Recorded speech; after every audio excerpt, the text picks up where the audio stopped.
ipagdasal natin ang Pilipinas dahil we have a Secretary of Justice na hindi alam ang batas. There is a big difference between talking about desecration a body and actually desecrating a body. Talking about desecration of a body is not desecration of the dead. Dapat sana siguro, as a lawyer, maintindihan niya yon kaagad. But apparently, sabi nga ng iba, pag mabilis ka, meron talagang mga mabagal ang neuropsychiatric exam. Wala akong problema doon. Game tayo. I will call that neuropsychiatric exam. Pero, let us make this an election issue. Yung young guns, I am sure kasi young sila, magpapa-re-elect pa yan. They are running as re-electionists. So, ang gagawin natin, 2 tests sa akin. Kasi sinasabi nila, ano daw ako, unstable daw ako. Eh, paningin ko naman sa kanila, unstable din sila. Diba? Kasi bakit? Aatake sila, pag sumagot yung inaatake nila, nagagalit sila. Tinatawag nilang unstable. Eh, para sa akin, unstable din kayo. Bakit niyo ako inaatake? Diba? So, I will do 2 tests, neuropsychiatric exam and drug tests. Pero dapat, lahat ng mga young guns na kandidato, lahat ng mga congressional candidates ay magpa-drug test. Including speaker, ma'am? As a voter, I am asking the candidates for Congress doon sa distrito ko, sa 1st District of Davao City.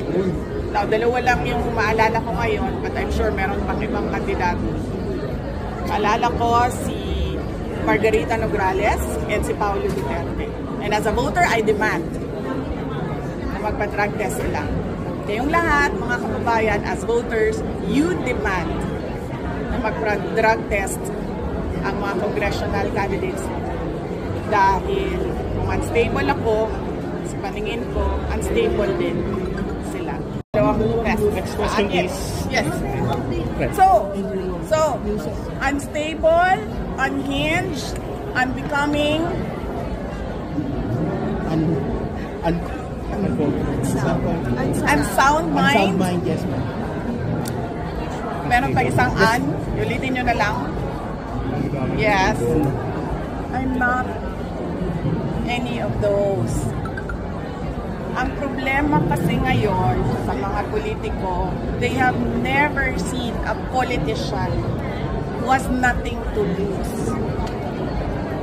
They have never seen a politician na IDGAF. Kung sa Bisaya pa, wala mo din na pakigdumog ko sa kanal. Yan ang problema. Kasi, I am not like them. And ang tendency sa mga ganito na mga tao, sasabihin nila, crazy, lukaret, luka-luka, bumang. Desperada, ma'am.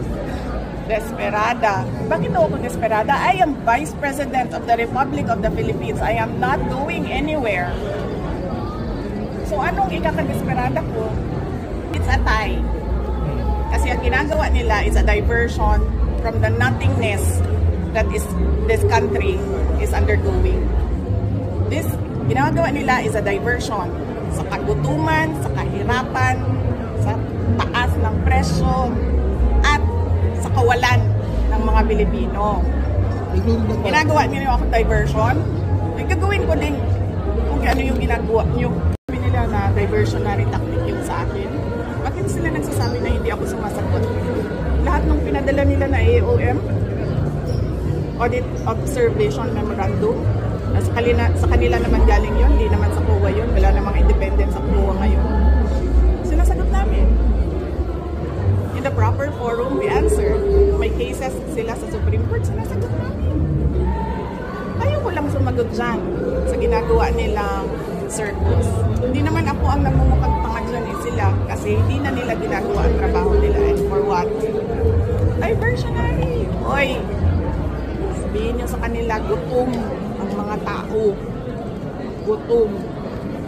Wala silang pambili ng pagkain. I will not comment sa mga anak mo because ang natural affinity ng mga anak is to defend parents. Ako lang naman yung anak na hindi nagde-defend kay PRD, pero balik na rin natin, ganun din si PRD sa akin. Ang natural affinity na gagawin, natural na gagawin ni PRD is to defend me. Diba? Sinasabi nila noon, ginagaslight din nila kami, diba? O kasi may destabilization sa PRD, may maisog. Ano bang ginawa ni PRD? Di ba nag-react lang sa ginawa nila sa akin? Eh, hindi nga ako nag-react nun eh. Hindi ako nagalit. Confidential funds? Ano sabi ko? Fine, sa inyo na yan. Fourth quarter, sa inyo na yan. Hindi ko gagamitin. Hindi ko naman kailangan yan eh. Napapadali lang talaga ang trabaho kasi natatarget mo yung trabaho mo. Ano pang inano nila? Security, kunin namin lahat. Sa inyo na yan. Budget, kukunin nila lang. Sa inyo na yan. Nagalit lang naman ako noong yung nangyari doon sa graduate, yung namatay doon sa Davao City, sa tear gas, sa panggugulpe, at yung mga pinukpok na mga tao. And ngayon, nagalit ako kasi sa paghabol-habol nila sa akin, yung mga kasamahan ko, hinahabol din nila. Excuse ko na lang, let's give them privacy. But one is already in depression, one is already contemplating suicide, one is in the hospital, may isa hindi nakakatulog. I agree sa pagmumura ha.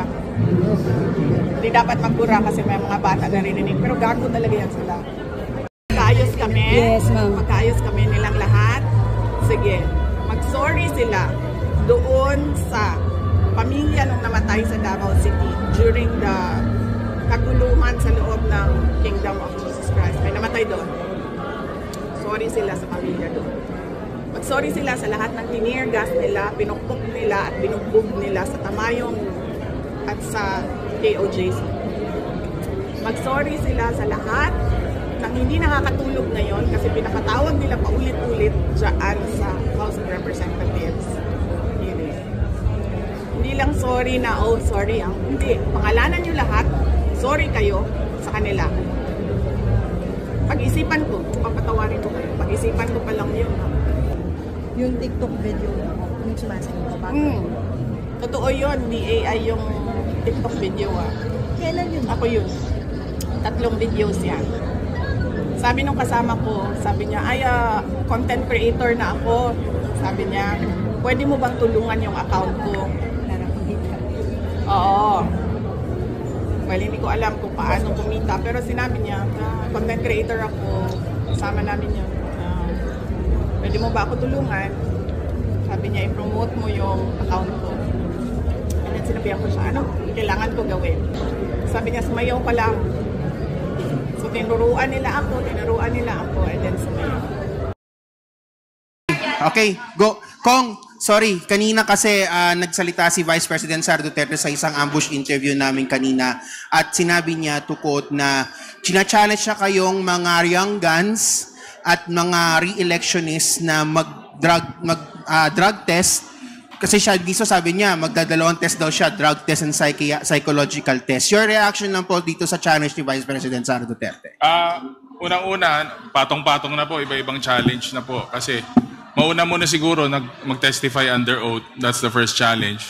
Then, we follow up with the other challenges kasi baka maipit na tayo sa daming challenges. So, wala naman pong problema kung mag-undergo kami ng drug test or neuropsychological test kasi ako nga po, hindi nga ako mismo umiinom.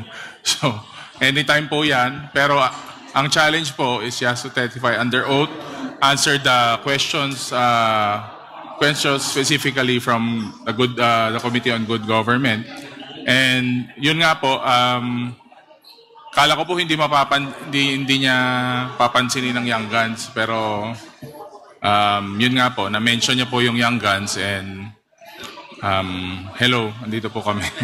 Pero Kung sabi niya rin po kanina kasi na parang, well, you're mentioning na kayo na dinadivert daw ni VP Sara yung issue tungkol dun sa kanyang spending. Pero sabi niya po rin po kanina na kayo din daw po ay nagdadivert sa totoong issue ng bayan, sa gutom, sa kawalan ng pera, sa kahirapan. Your reaction po, kasi parang ang dating po, naging kayo po, you're accusing her of diversion, pero siya rin po, ina-accuse rin po kayo of diversion of noticing the issues of the people.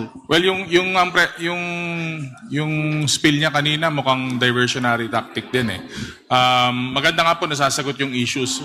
With regards po sa mga problems po natin dito sa bayan, the House of Representatives are on the ground. Nag-iikot po kami sa mga iba't ibang serbisyo fair po namin, sa local districts namin. And yung nga pong mas malalaking mga problema, yung immediate solutions, nandun po kami sa ground. Yung mas malalaking problema po, ginagawan po natin ng polisiya at hinahanapan po natin ng solution. So, it is very well chronicled, very well documented. Makikita nyo po sa Facebook, sa internet, kung ano pong ginagawa ng House of Representatives.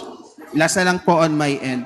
Sinabi rin po niya kanina sa press conference, sa interview kanina na yung kanyang pagsasabi na desecration or yung paghuhukay di umano sa mga labi ni former President Ferdinand Marcos Sr. Parang hindi naman daw po yun equivalent to desecration of the dead. What is your reaction on this?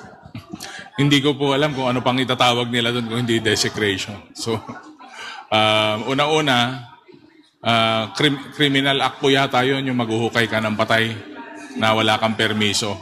So, wala na pong ibang rason yun. Palusot na lang po siguro kung ano man sasabihin niya na iba. Thank you. Tapos na? Okay lang. Nag-spokes. Kala ko parang Senator De Lima kahaba yung tanong. Sige, thank you po. Yun lang naman. Mahabang istorya na yun.